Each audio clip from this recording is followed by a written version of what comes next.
Let's talk about one of the difficult, complexing subjects in Torah, and that is the idea of sacrifices. The third book of Torah, the book of Vayikra, is all about sacrifices. And this is a bit complexing because there are so many different opinions offered on the subject by the commentaries concerning the reasoning or the motivation in the bringing of the sacrifices. Rashi quotes in a number of places that the sacrifices are the only mitzvah concerning which God says, "This is pleasant to me."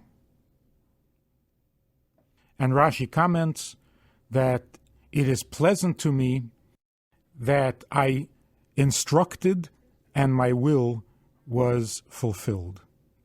She'amarti v'naseh ritzoni. I said and my will was done.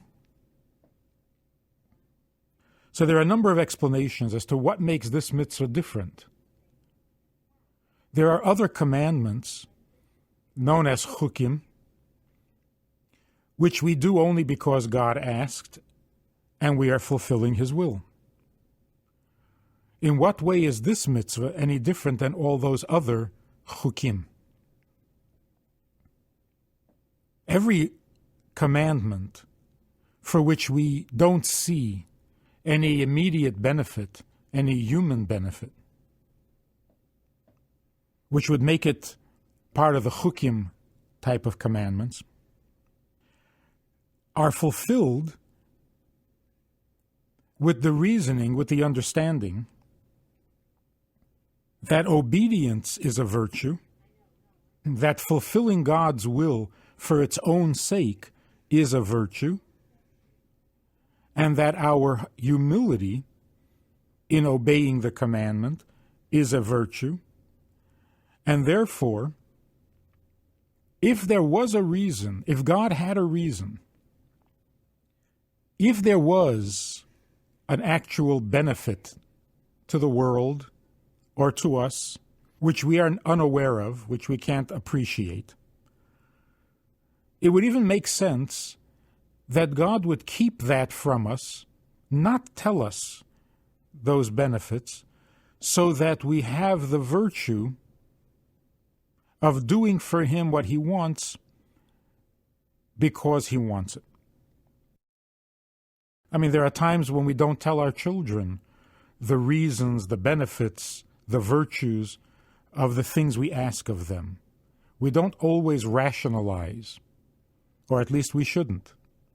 We shouldn't always try to appeal to the child's willingness.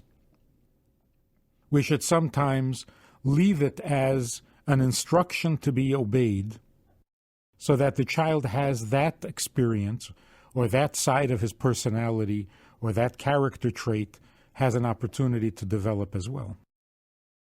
We say to our children, this is the right thing to do. Do it because it's right. What are the benefits? What if there aren't any benefits? What if right is just right? Is that not reason enough to do it? And that's a very important part of growing up, of maturing, of becoming a mensch. But concerning the sacrifices, the korban, it seems that there is an additional quality here where we shouldn't do the sacrifices, we shouldn't bring the sacrifices even for the benefit derived from obedience. In other words, even the reason that justifies all the other chukim. Not that we explain what the chayk or the commandment is about, but we explain the virtue of not needing justification or rationalization. That there is a benefit and a virtue in that alone, in not knowing why and doing it anyway. Even that benefit should be put aside, should not be our consideration when we do the sacrifices. With the sacrifices, it should be simply because It's what gives God pleasure. Which leads us to a very fundamental issue, where sacrifices might seem to be of secondary importance because we don't have sacrifices today. Yet an entire book of Torah is devoted to it, with all the graphic details of the various parts of the kidney, the liver, the sections, the portions, the fats. All of this must be very significant, and we need to understand it in its proper light in order to appreciate the fact that an entire book of Torah is devoted to it. Now here's how fundamental, here's how basic the issue really is. There's a Midrash, which is one of the building blocks, one of the pillars of Chabad philosophy. The Midrash says that God created the world because Nesave HaKadosh Baruch Hu, the Holy One, blessed be He, desired a dwelling place in the lowest world. This idea that God wants a dwelling place in the lower world is the ultimate explanation or insight into the purpose of creation. What is it that God wants? He wants a dwelling place. He wants the lowest of all worlds to become the most godly of all worlds, so that his essence, can be comfortable in the lowest world. But isn't it a strange term? Isn't it a strange expression for the Midrash to use? God desired, nisave. God has a desire for a dwelling place in the lowest world. Why not say God wanted? Why not say God needed? Why not say God planned a dwelling place in the lower world? What is the meaning? What sense does it make to use the word desire in connection with God's purpose of creation? Now, superficially, at first glance, we could get the impression that the Midrash is telling us that God desired a dwelling place in the lower world because he doesn't really need it. It's a desire. As if to say that God could get along fine without it. It's not that he really needs it, but he desires it. On closer examination, of course, this can't be acceptable. It may be true of a human being, that a human being can desire things he doesn't really need. In fact, a human being can desire things he doesn't even desire. We can be crazy, we can be confused, we can convince ourselves that we want things that we don't really want. We can get into these moods where we desire things that are basically undesirable even to ourselves. And of course, the proof of it is that we've all had the experience of where we desired something very much, and then something came along, something happened, and in a moment, it changed. The same thing, that which we had desired yesterday, we despise today. Despise means we see no reason to desire it. There doesn't seem any justification for it. It's completely irrelevant to our lives. It's insignificant. It's not worthy of desire. But that's the human condition. We certainly can't say of God that God desires something frivolously, that he doesn't really need it, it's not really important, but he desires it. Well, if that's not the explanation, then how do we explain the use of the term? What does it mean, God desires? Chassidus explains at great length that if we're going to look for a motivation, if we're going to try to understand what makes God create a world, what makes God create, why create, there's an explanation offered. God creates because He's a creator. Because He is capable of creation, because He has the talent, He has to express that talent, and so He creates. What would it be like for God to have talents that don't get expressed, that don't get used? Human beings can have untapped resources, untapped abilities, because for some reason or another, we don't know ourselves well enough, or we can't get around to developing our talents or to using our talents. We get frustrated, we get distracted. But since God is perfect, why would He not express or actualize a talent that He has? The problem with this explanation is that it implies that there is some kind of a rule of nature that forces God to create. The human being who has a great talent and nothing gets in his way, he's not distracted, the talent demands expression.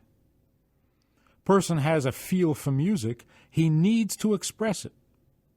If he doesn't express it, he is repressing, he's harming himself in some way, because the potential needs expression. We certainly can't say that God was governed by this rule that every potential must be expressed. The basic principle is that we're asking what made God create the world, while at the very same time we realize that nothing could make God create the world. Because if there was any compelling reason, if there was anything that made Him create the world, then He is not God. There is something greater than Him. There is a force that compels Him. Then that force is the original, absolute, and true existence. So God, being God, cannot possibly be motivated by something outside of Himself, something besides Himself, because there is nothing besides Him. Certainly before creation. So here's a very important principle in theology and understanding godliness, and that is, there cannot be a virtue, something of importance, something of significance that is outside of God, and God was compelled to create in order to acquire that virtue, or that benefit, or that significant something. The motivation for creation has to come from Him, not from something outside of Him, which means that God's interest in creating the world can't be coming from the world, from the creation. It's not that there was something in the creation that could complete God. It's not that creation held some value or some importance or some virtue without which God is incomplete. So no matter how important, no matter how significant, no matter how compelling creation might appear, like God needed someone to be good to, or God had to actualize His potential, or in this world there is freedom of choice, and that's very significant and important, and so on. All of these explanations come after the fact. That's not what made God create the world, that's part of the creation itself. So you're describing the creation, you're not explaining what made God create. And that's why Hasidus repeats over and over again generation after generation, every Rebbe, emphasized the fact that the world is completely insignificant and non-existent in God's experience. From God's perspective, the world is as if it were not. And that's why at the beginning of creation, before Adam and Eve, the Midrash says the earth was God's main domain. God's presence was primarily on earth. And the question, of course, is, what about earth made God present here? There was nothing going on. Now, of course, we can talk about the beauty of nature and the innocence of nature, but that's a far cry from godliness. There was no one to serve God. There was no one to relate to God. There was no one to do godly things. In what way could the world possibly have been expressing the essence of God? And the Rebbe offers this explanation. One of the things that we know about God's essence is that all motivation begins within Him. It does not come from the outside. Now, when there is a Moses running around, when there is a people of Israel, children of Israel, who are following commandments, perfectly or imperfectly, whatever the case may be, when God is in contact and conversation with the prophets, He's pleased with the Jewish people, He's upset with the Jewish people, He's angry at other nations, He's rewarding the other nations. There's all sorts of stuff going on. All that activity may distract us from one of the fundamental truths about God's essence. And that is that God created the world because He is God, not because there is something about the world that demands creating. And when was this most obvious? When was this most revealed? When did creation reflect the fact that this is God's idea? It's not about us, and it's not about me, and it's not about the creation. It's about the Creator. When was that most obvious and most evident? Before there was Adam and Eve. Before there were any distracting features, before there was anything we could mistakenly consider the reason or the purpose of creation. In the beginning, when there was no one, the creation spoke very loudly of the fact that this is God's idea, because there's nothing else going on. The only thing that can be said about creation is that God created it. Must be His idea. Must be something that He wants. Not that there is something in creation, but there is something about God. And that's obvious because there is nothing else that could possibly justify the creation. So if the entire universe was just one stone, what would we say of this? What would it make us think? Only of the Creator, because there isn't much to say about creation. So this fact that the act of creation originates within God, and it is not a reaction on God's part to the benefits or the virtues of the created being, of the created world, that fact was most obvious on the first few days of creation. But it hasn't changed.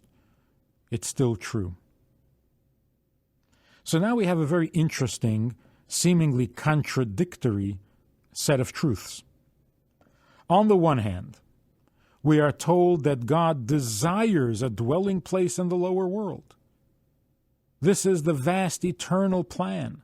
This is what motivates everything. This is why everything exists. This is what it's all about. God desires the lower world, to have a dwelling place in the lower world, a home. On the other hand, we say, the world is nothing. Creation is nothing. There is only God. And all that exists, including the heavenly angels and the heavenly chambers and the supernal worlds, etc., it's all as nothing to God. So, which is it? Is this world a great desire with a great, vast, eternal plan? Or is it nothing? Meaningless? Both things are true. There is nothing meaningful about the world that would make God create it. But there is something about God. There's something about Him for which He creates the world. How do we describe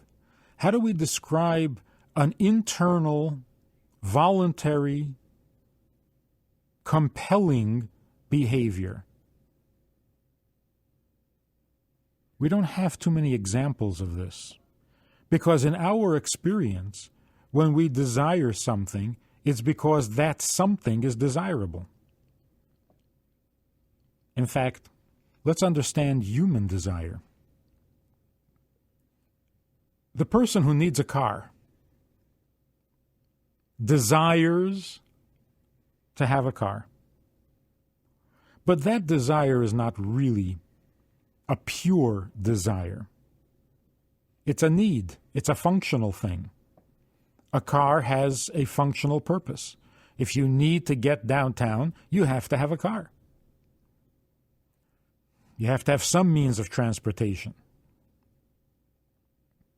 Even if the need for the car or the desire for the car is not for its functional transportational services, but because of the status that it gives. You have to drive a certain kind of car in your profession or in your social status, in your social ambitions. You have to give that impression. You have to have that look. So there is something about the car that compels you.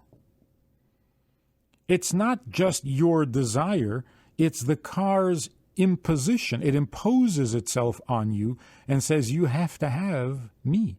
You have to have one of me. That can be said of almost all human desire. God created the world, and in the world He created things that are pleasant or desirable. Their function is to give pleasure, like dessert. You don't really need it. You never really need it. If you're still hungry, it's not dessert. It's still part of your meal. Dessert means you're not hungry. You don't need to eat anymore. And now you're going to eat something purely for the pleasure of it. That's a desire. But bread and butter, meat and potatoes, this is not a desire. This is a staple. This is life. This you need. It demands that you eat it. But then the same is true even with the dessert. It doesn't demand that you eat it for survival, but it demands that you eat it because of how pleasant it is, how much pleasure it gives. So when do we experience a true desire? A true desire would mean, nobody makes me want this. I'm not being teased. I'm not being provoked.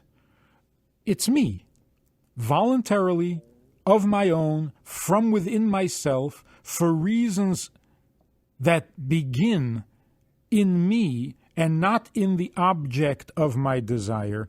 I have the desire for something. And it's all about me. It's only about me. When a person's desires, the things that the person desires, are denied, are withheld.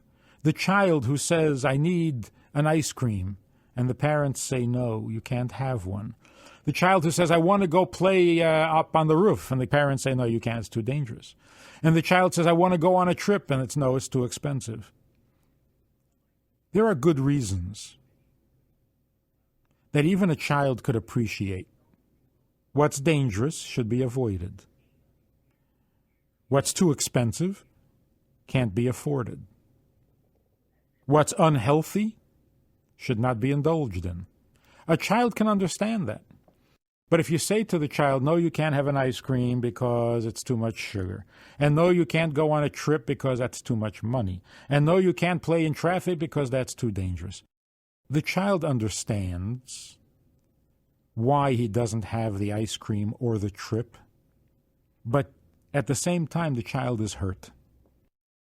Because a little part of that desire for the ice cream has nothing to do with the ice cream. It's not really about the ice cream. It's about myself. I'm asserting myself. I have a desire because I am alive, because I am me, and I desire. Right now I'm desiring an ice cream. But that's just a detail. If it's not the ice cream, then give me something else. But satisfy me. The me in the equation. I am real. I have desire because I'm alive, because I breathe.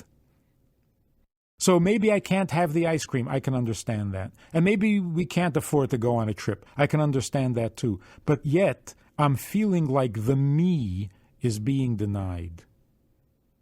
3 no's in a row. I'm starting to feel like I'm being ignored.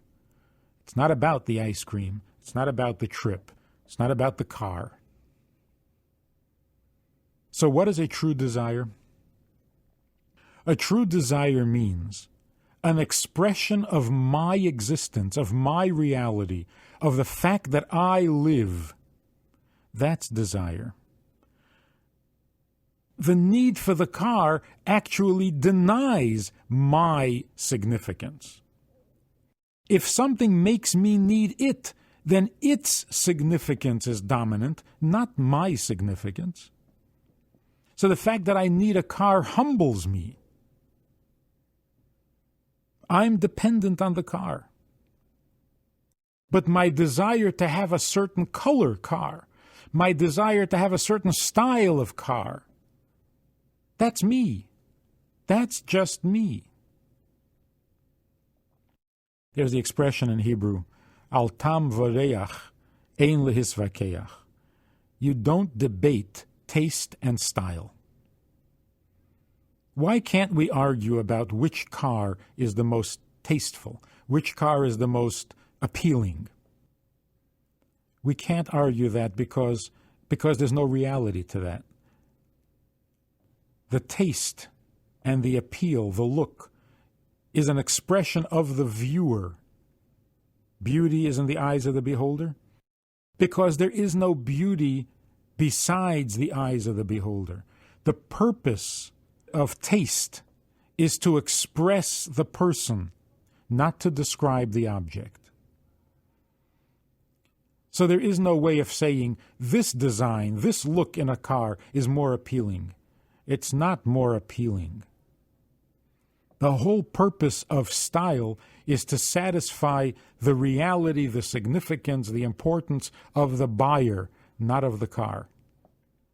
So the seats, the comfort, the speed, the size of the engine, these are things that impose themselves on the buyer. You need a bigger car, that humbles you. But the fact that you like it to look a certain way, that expresses you.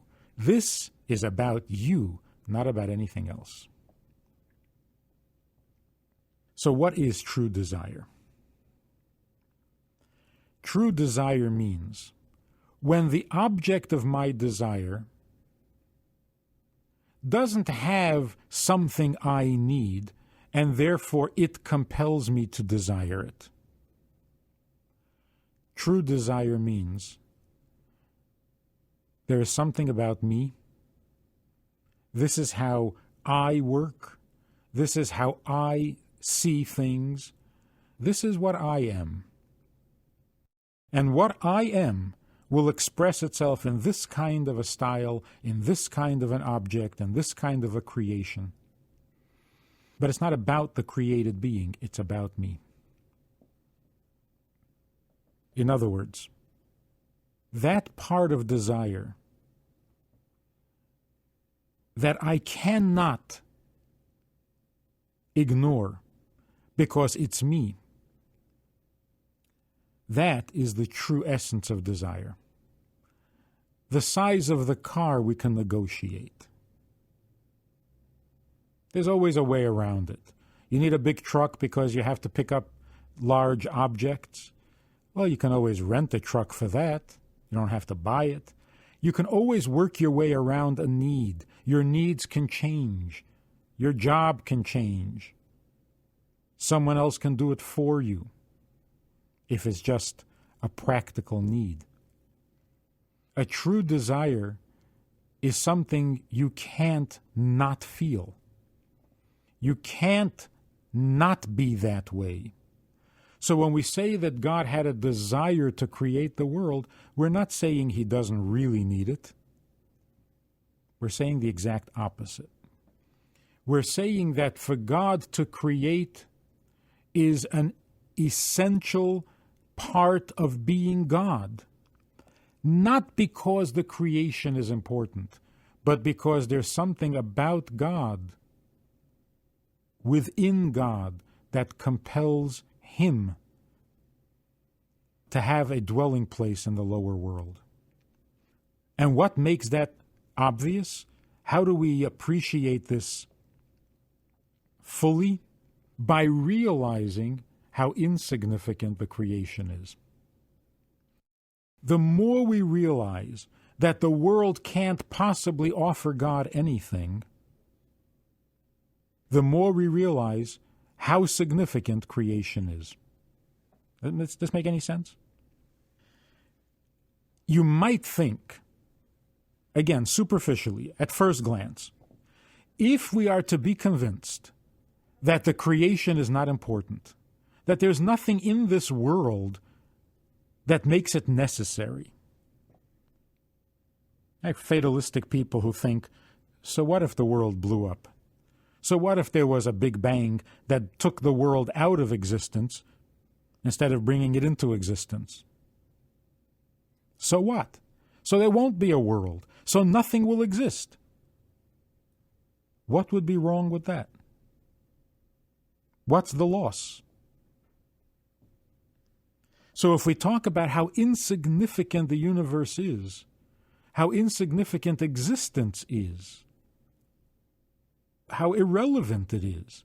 If it exists, it exists. If it didn't, then it wouldn't. And who would care? From this kind of thinking, we might come to the conclusion that the world really doesn't need to be. And yet the exact opposite is true. The more we realize how insignificant the world is, the more we realize how there is no real reason for the world to be. That there is no function that the world serves, that existence, creation, the universe serves. There is no function that would make the universe's existence necessary. It isn't necessary. As the philosophers say, creation is a possible existence, not a necessary existence. It exists because it was created, not because it was needed. But the more we realize this, the better we understand this, the more we see the godliness of creation. In other words, the more we see the Creator rather than the creation. Use this example. I'm not sure it's exactly appropriate, but it might be useful. In the olden days, when a king had supreme power, he would appoint ministers, he would choose, he would surround himself with advisors and ministers, with wise men who would help him govern and run the country. They were chosen on the basis of their knowledge, strength of character, worldly experience. They had what it takes to be ministers, to minister to the country or to the king. That makes sense. But imagine if a king, on a whim, for personal reasons, appoints a simpleton who somehow appeals to the king. His innocence, his simplicity appeals to the king. And on a whim, he appoints the simpleton minister of the entire country. When we see a minister who has knowledge, who has wisdom, who has worldly experience, who is a diplomat, we are impressed with the talents that this man has, and we feel that the king is lucky to have such great ministers. Country is lucky to have such great ministers. But when we see the minister, the prime minister, the simpleton, what comes to mind? What does the simpleton prime minister make us think? How great ministers are? What kind of talents it takes to be a minister? The simpleton brings only one thing to mind. A king is a very powerful individual. A king can do anything. A king can make a prime minister out of a simpleton. And although that makes no sense whatsoever, and although we don't see how this could possibly work, and what kind of a minister is this simpleton going to be, it doesn't matter. We are keenly aware that the king is very powerful, and that the king must like this simpleton a lot. It's not exactly a good analogy, because the simpleton will not serve the purpose. The simpleton will not provide the functions, the services of a minister. Whereas in creation, the world does do what it's supposed to do. The question, though, is, how did a simpleton become a minister? How does a physical universe that has no virtues whatsoever, it's a simpleton, how does such a world get to be the vast eternal plan in God's thoughts, in God's desire? Well, the only way to describe that, the only word to use that would make any sense at all, is to say it was a desire. If you call it a plan, people will be confused. Doesn't seem like much of a plan. If you call it a need, you might mistakenly think that the world has something on its own that God needs. How do you describe that original, voluntary expression of self? You call it a desire. And that's why our desires, at their very heart, at their very essence, don't make any sense. Don't make any sense. When married people are distracted from each other with desires, with attraction to others, it's not because the others have something special. It's because the me, the reality of my existence, is expressed in the fact that I can desire something that doesn't impose itself on me. I have to have a wife. I have to have a family. I have to have a home. Now I'm going to prove that I don't need any of those things, and I can just be me. That's a desire. Now, with the human being, humility, truth, dictates that the desires that we have are best ignored in favor of a greater or more important desire. The fact that my desire establishes the reality of my existence, that's what desire means.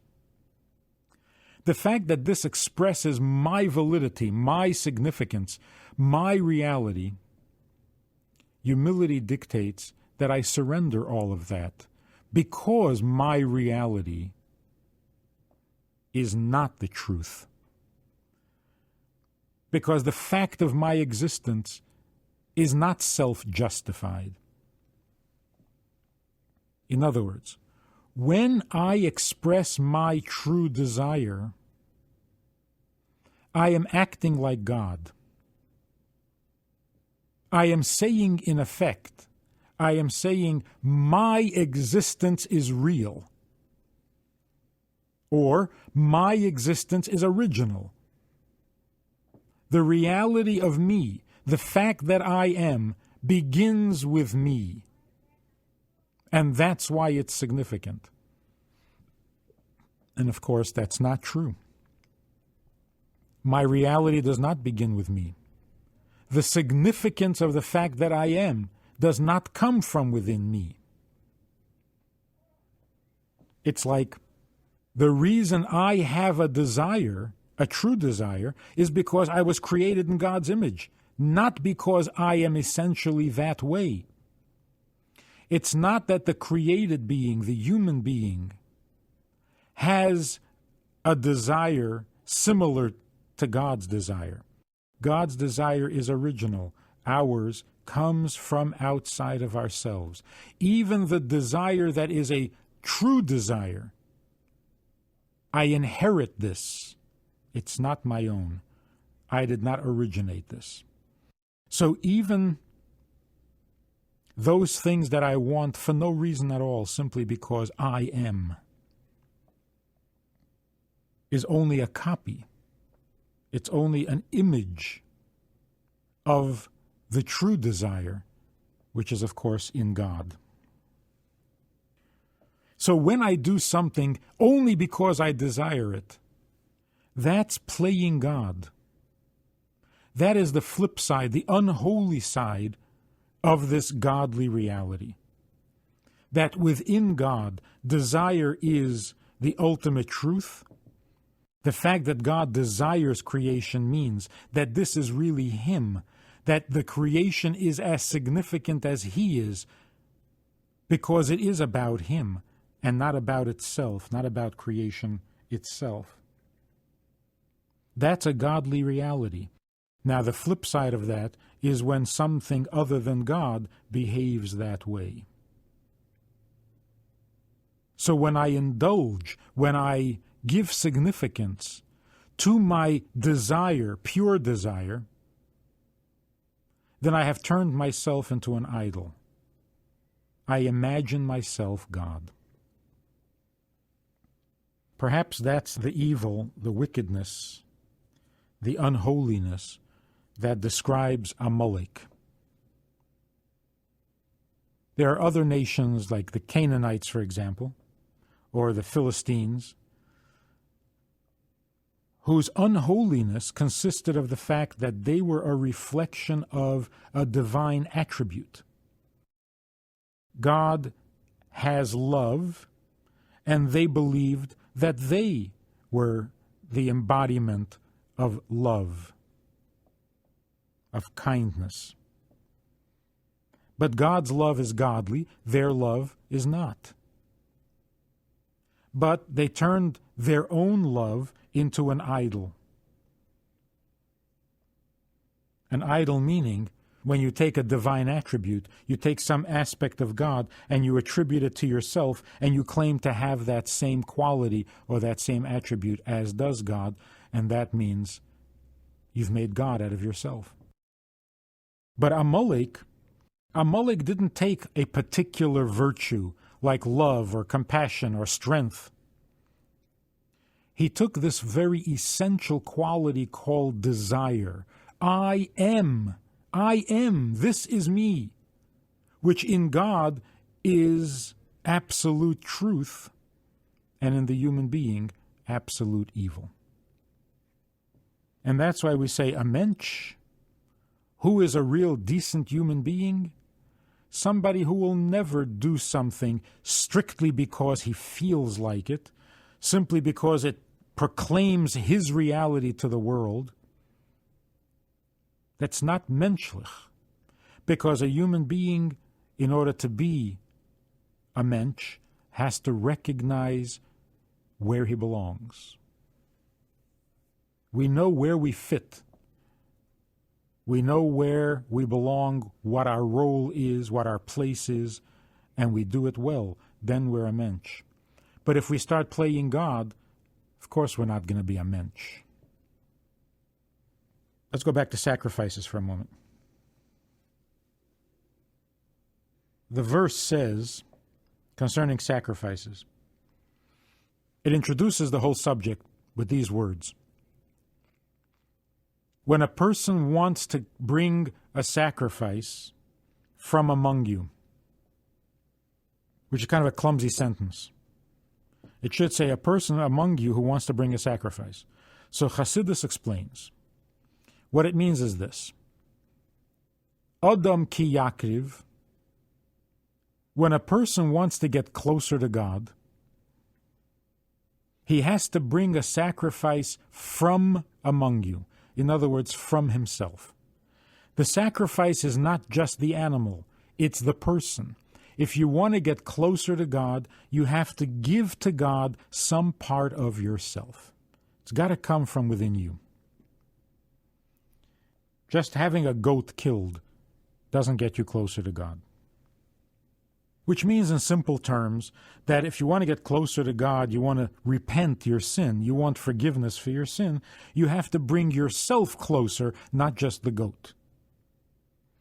As part of that coming closer, as part of giving away, giving yourself to God, you give part of your wealth.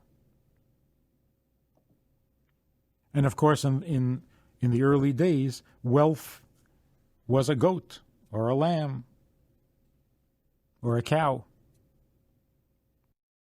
But if you don't bring yourself, if you don't give God a part of yourself, you give only the goat, then it's meaningless.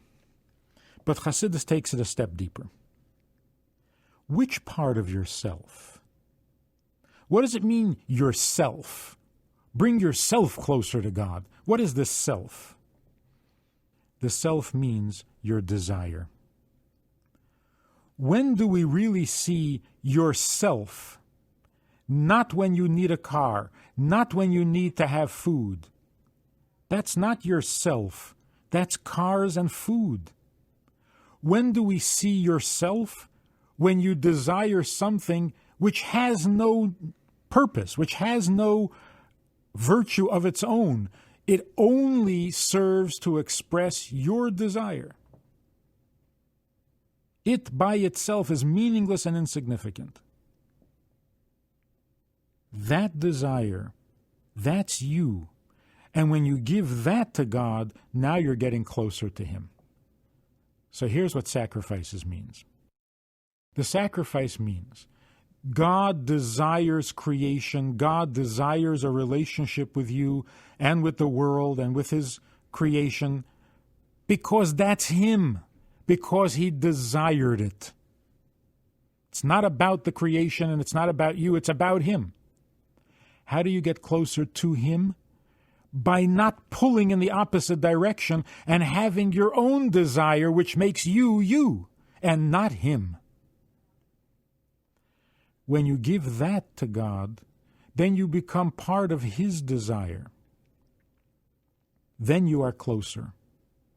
And that's why the Torah begins in describing the whole book, the third book of Torah, which is going to tell us all about the sacrifices. How does it all begin? It begins with, and God called to Moshe. How do we get closer to God? Because we want to be spiritual? out of a desire to be higher, out of a desire to fulfill some spiritual thirst that we might have. That doesn't get you closer to God. It gets you closer to the spiritual needs of your soul. It may, in fact, even get you further away from God. Throughout history, there have been famous people who were extremely spiritual and extremely evil. What does it mean to get closer to God? The only way we could get closer to God is if, for some inexplicable reason, God desires us. Inexplicably. Not because we have something to offer him, not because we have some virtue that he doesn't have and he wants to acquire it through us,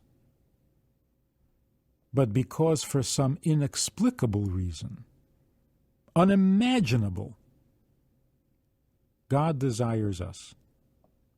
And it's not that someday we will discover the reason. It's not that someday we will realize how important and significant we really are, which is why God came looking for us. We didn't exist. How significant could we be? And yet, in spite of all this insignificance, it is one of these things about the infinity of God that he can desire things that we can see no reason for. Simply because he is God. If we can recognize that, if we can relate to that, if we can bring ourselves closer to that, then we are responding to his desire. Not to our need, not to our desire, but to his desire. And that's why the book of sacrifices, the third book of Torah, has to begin with the word Vayikra. God called to us through Moshe. God has to call us. God has to desire us. Otherwise, there is no plan, there is no relationship, there is no closeness. Which means it's about him. It is about him. That's how we can get closer. But if God doesn't call, if God does not initiate this relationship, just as if God did not initiate creation, then there is nothing. There truly is nothing. And that's why there's a small aleph in the word Vayikra. And all the commentaries say that it's about humility, is because Moshe felt humble. Why here? Why now? Why didn't Moshe feel humble when he went up the mountain to receive the Torah? Why didn't he feel humble when God appeared to him in the burning bush? Here, when God calls to him to come closer, Moshe experiences this humility that makes the aleph shrink. Because in getting closer to God, you have to experience that humility. We have to experience these two realities. On the one hand, all of creation has nothing to offer God. There is nothing significant, valuable, or virtuous about the physical being. Now, we're not talking about our godly soul, which is a little piece of God. We're talking about the physical creation. So the physical creation, the human part of us, has nothing. And the more we realize this, the more grateful we are that God initiates this relationship with no thanks to us. And in that gratitude, we are humbled. And in that humility, we allow God to be himself. We see God, not as an object of our desire, not as a source of the things we need, not as the big caretaker, the great-grandfather in heaven. God as God is. It really is about him. And then everything we do becomes a sacrifice. Not that we're giving up a lot.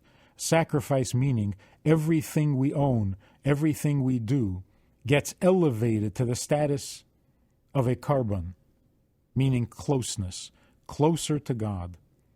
Closer to God means in recognition of the fact that it's about Him and not about us or it. So we have houses, we have cars, we have furniture, we have clothing, we have wealth, we have ownings. What is it all about? It's all about Him.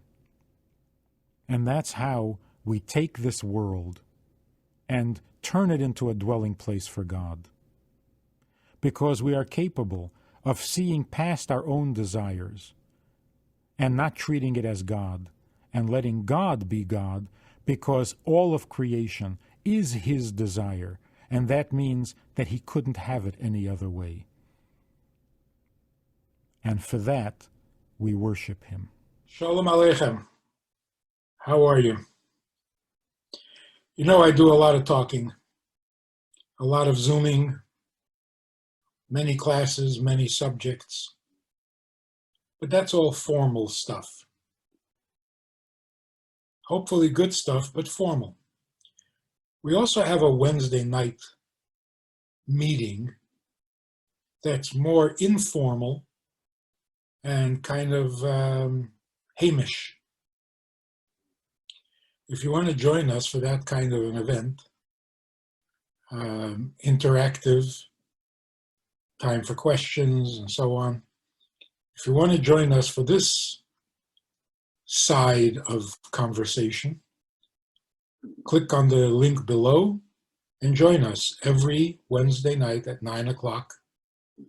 Well, maybe not every Wednesday night, but we try to make it every Wednesday night at 9 o'clock, a more informal chat, which can be more enjoyable at times than the formal stuff. So check it out. Click on the link and join us. Try it. You'll like it.